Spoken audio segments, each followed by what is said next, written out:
ଉଡ଼ଇ ଫର ଫର। ଏଟା ଗାଇବା। ବିଦେଶୀ ଶାସନରେ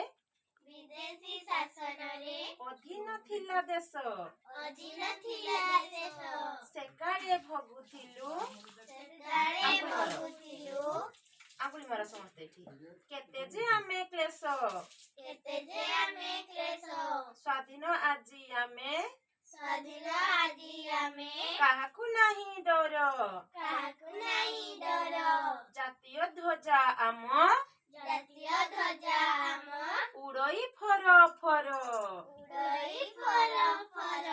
ବୁଝିହେଲା? ଏତିକି ପାଠ ପଢିବା ଆମେ ହେଲା। ବିଦେଶୀ ଶାସନରେ ଅଧୀନ ଥିଲା ଦେଶ। ଆମ ଦେଶର ନାମ କଣ? ଭାରତ। ବୁଝିହେଲା? ଇଂରେଜ ମାନେ ଆମକୁ ତାଙ୍କ ଶାସନରେ ବାନ୍ଧିକି ରଖିଥିଲେ। ସେମାନେ ଯାହା କହୁଥିଲେ ଆମେ ସେଇଆ କରୁଥିଲେ। ସେଇଟା ଏଠି କୁହାଯାଇଛି ବିଦେଶୀ ଶାସନରେ ଅଧୀନ ଥିଲା ଆମ ଦେଶ। ବୁଝିହେଲା? ତାଙ୍କ ଅଧୀନ, ତାଙ୍କ ମାନେ ଯାହା କହୁଥିଲେ ସେଟା ପରାଧୀନ ହେଇକି ଆମେ ରହୁଥିଲେ। ତାପରେ ସେକାଳେ ଭଗୁଥିଲୁ କେତେ ଯେ ଆମେ କ୍ଲେଶ। କ୍ଲେଶ ମାନେ ଦୁଃଖ। ଯେହେତୁ ସେମାନଙ୍କ ଅଧୀନରେ ଆମେ ଥିଲେ ସେଥିପାଇଁ ଆମେ କେତେ ଦୁଃଖ ବି ଭୋଗ କରୁଥିଲେ। ସ୍ୱାଧୀନ ଆଜି ଆମେ କାହାକୁ ନାହିଁ ଡର। ଆଜି ଆମେ ସ୍ୱାଧୀନ।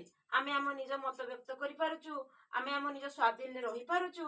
ଆମକୁ କେହି ସେଥିପ୍ରତି ବାଧାବିଘ୍ନ ଆସୁଛି କି? ଆସୁନାହିଁ। କେହି ଆମକୁ ଧମକଉନି କି ସେମାନେ ଆମକୁ ପୁରା ତାଙ୍କ ଶାସନରେ ରଖିଥିଲେ। ଆମ ଯୋଉ ପୂର୍ବପୁରୁଷ ମାନେ ସେମାନଙ୍କୁ ସମ୍ମାନର ସହିତ ଉଡେଇଲୁ। ତେଣୁକରି ଏଇଠି କୁହାଯାଇଛି ଜାତୀୟ ଧ୍ୱଜା ଆମ ଉଡ଼ଇ ଫର ଫର। ତା ଆଗରୁ ସେମାନେ ତାଙ୍କ ପତାକାକୁ ଉଡଉଥିଲେ। ସେମାନେ ଯେହେତୁ ମାନେ ଆମକୁ ତାଙ୍କ ଅଧୀନରେ ରଖିଥିଲେ। କିନ୍ତୁ ଏବେ ଆମ ଜାତୀୟ ପତାକାକୁ ଆମେ ଉଡେଇ ପାରୁଛୁ ଫର ଫର ହେଇକି। ଆମେ ଗର୍ବର ସହକାରେ କହିପାରୁଛୁ ଆମେ ସ୍ୱାଧୀନ ଭାରତର ନାଗରିକ। ହଁ କି ନାଇଁ? ଯେହେତୁ ଆମ ଦେଶ ସ୍ୱାଧୀନ ହେଇଗଲା ତେଣୁକରି ଆମେ ସ୍ୱାଧୀନ ଭାରତର ନାଗରିକ ହେଇପାରିଛୁ। ହଁ କି ନାଇଁ?